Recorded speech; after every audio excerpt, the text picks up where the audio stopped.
All right, today we're going to go ahead and look at this Rock Island Arms. I believe it's called a Melik, probably pronouncing that wrong, made by a company called Derya. So let's go ahead and open it up. We actually have a pretty nice box here.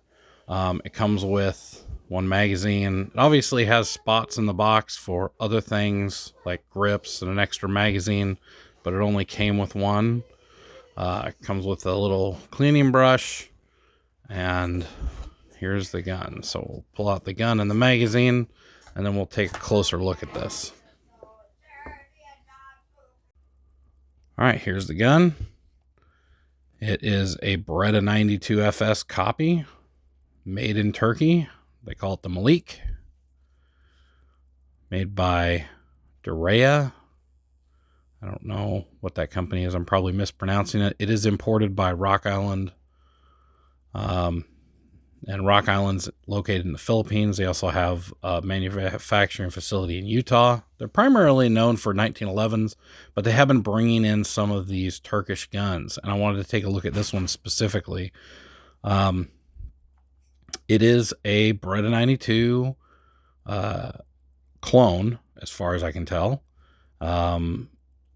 The Turkish police adopted the Beretta 92, and I believe after the initial order of either 50 or 100,000, they ended up soliciting companies to make them for them. I am aware of a couple companies in Turkey that are making them, and one of them puts like weird grip on it, but this one's just a Beretta 92 clone, and it looks to be an exact clone. I'm not sure. I haven't tried to interchange parts, but it looks just like a Beretta 92. It comes with a 17-round magazine made by ACT. ACT in Italy and MACHINISTS are two of the primary manufacturers for Beretta magazines. Something I've noticed with almost all these Turkish gun companies is they do not make their own magazines. They either have ACT make them, or they are made by MACHINISTS in Italy. And that's actually a really good idea, because one of the hardest things to make consistently is magazines. So it kind of takes it out of the equation. So we'll put that aside for now. It's just a typical Beretta 92 style magazine. It is a double action, single action pistol. It's got a safety decocker on it. It has an aluminum frame and a steel slide and barrel. Plastic grips. These grips are not the best. I'm probably going to end up replacing those, but everything else feels very similar to the Beretta 92. These come in at about a third the price of a real Beretta 92. And that's pretty interesting.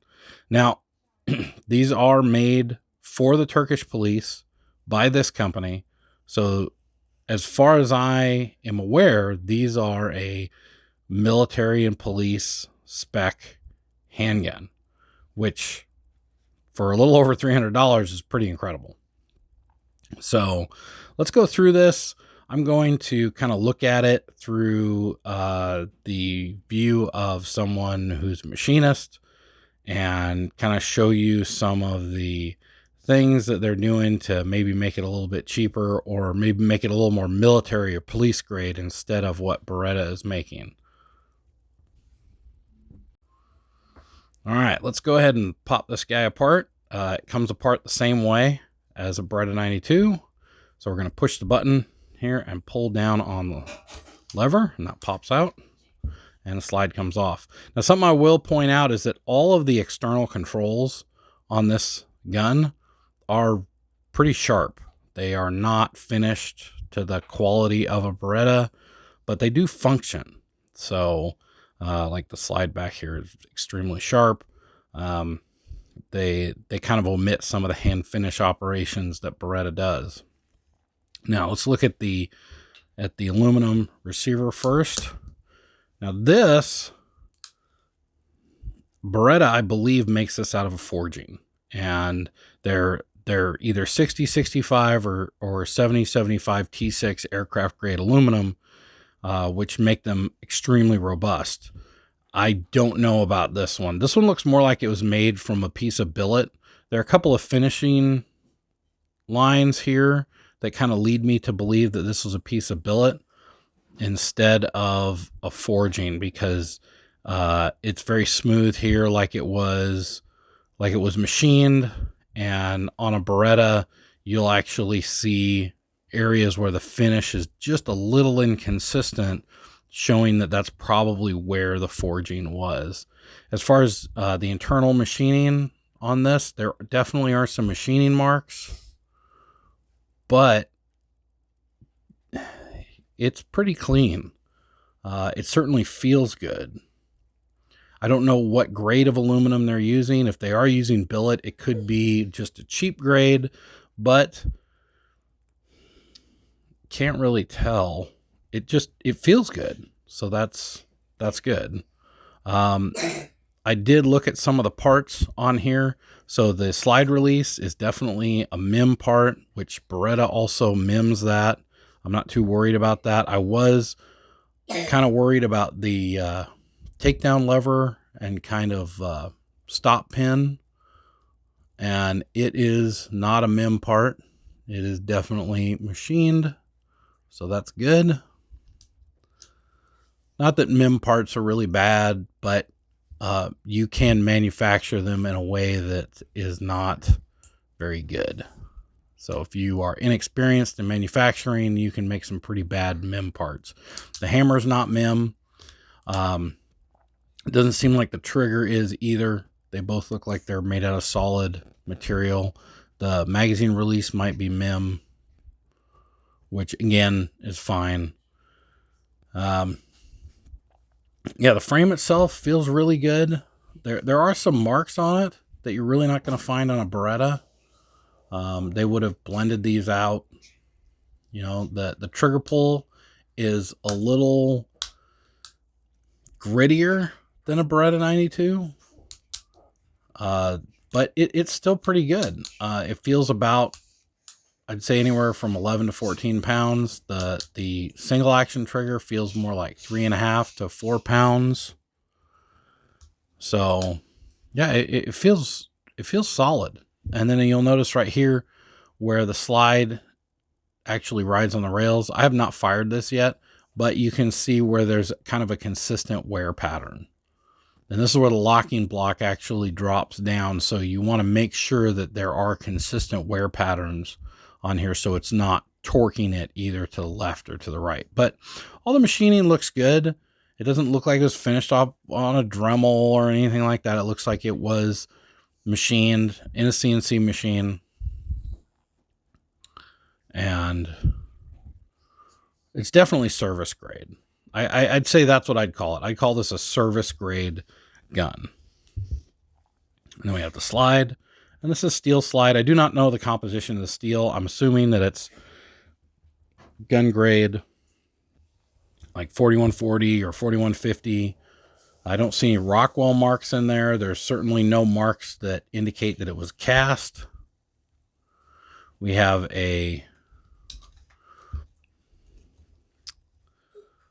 guide rod that is steel, which Beretta has moved to polymer ones lately. Chrome silicone spring feels just fine. I'm gonna go ahead and lift up the barrel. The barrel looks good. It's definitely, I mean, you can see some machine marks, but it's not bad. Certainly not for a service grade handgun. And then the locking block in the middle, go ahead and pull that out. And it does have the relief cuts, like on the A1 pattern. So it is an updated locking block. I do believe that this channel might be the old channel. I believe the new one is much more narrow because they found that there was, it could break there. But the fact that it has these relief cuts in it leads me to believe that they did upgrade these blocks And you'll also notice, so like we've got some machine marks right here on the tip. And then you also have a wear pattern, wear pattern here and here. And again, this is a consistent wear pattern. And I'm going to check this again after I shoot it to make sure that it's still that consistent wear pattern. But so far, it looks pretty good. These locking blocks can be interesting to get back in, to say the least. I'll put that on later. Let's go ahead and look at the slide. The slide looks really good. It's got very few machine marks. Now, you'll see some machine marks right here where it actually locks in place. And, those are finishing marks to make sure they're getting the right dimension. That is extremely common on Berettas. I've seen a lot of Berettas with the exact same machine marks. So I'm not worried about that, because this is what they do is they rough cut this. And because this is a locking surface that has to be extremely precise, they're going to finish it off on another machine. And so you're going to see a little bit of mismatch, and that's fine. It's not going to affect the firing of the gun at all. You can see here where the end mill came in there to square this off. It's a pretty good machined gun. I mean, again, there's some, got machine marks right down here. Trying to get a close up of that. But again, this is nothing that you're not going to find on a service grade gun. The firing pin block safety works just fine. You've got your safety decocker. And basically what the safety decocker does is it pushes this little pin down, which activates the decock mechanism on the gun. And then it also rotates the firing pin up and out of the way so that it cannot be struck by the hammer. It also has the safety upgrade, the hammer pin right here rides in this slot. And the reason why they did that is that back in the late 80s, early 90s, SOCOM put a whole bunch of rounds through these things with plus P ammunition, and they had some issues with slide separation, and then the slide would actually come back and hit the operator in the face. That wasn't good, so they put this cut right here and then oversized the head of the pin so that it couldn't come off if the slide did break. It's extremely uncommon. And it really wasn't a problem for the gun with just standard ammunition, but because they did such a high diet of plus P and plus P plus, it was dangerous. So it is good to see that safety mechanism retained on this. And yeah, it feels pretty good. Something I did notice is that when the barrel is in, there's quite a bit of gap between the barrel and the slide right here. Barrel and slide. Which is a little bit more than a Beretta, but again, it's not that bad. So I think for a service grade handgun, this is definitely something. I mean, like, if I was, a member of the Turkish police, I wouldn't look at this at all and think that it was a bad quality handgun. So I definitely think for the price, you get quite a bit. So yeah, go ahead and check this gun out. The Derya Melik, made in Turkey.